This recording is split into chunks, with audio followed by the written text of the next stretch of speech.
guys finally আমি আহি পালো আজি পাথাৰত ধ্যান তুলা চাবা তো আমাৰ দি লেতৰু কাই ধ্যান লেতৰু কা কেনে লাগছে বহুত ধুনীয়া সুন্দৰ অতি সুন্দৰ পৰিৱেশ বাকি সোণালী পথাৰ চাই কেনেকুৱা লাগিছে তোমাৰ বঢ়িয়া লাগছে সোণালী পথাৰ অলপ মানে কি এতিয়া অলপ কামত লাগিছো আৰু এতিয়া মানে ভগৱানে কি কৰে আৰু তো আমি এতিয়া আজি ভেতৰু কাৰ লগত ভেতৰু কা তো আপনি দে আপনাৰ কেনে লাগছে বঢ়িয়া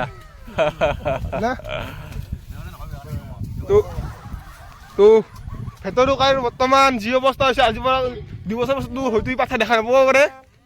কাৰণ কেছটো বহুত ডাঙৰ ক'বা নোৱাৰি আপোনালোকক একদিন একলাকে কম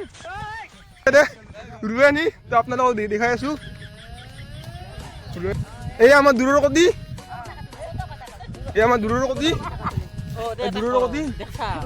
দেখা নাই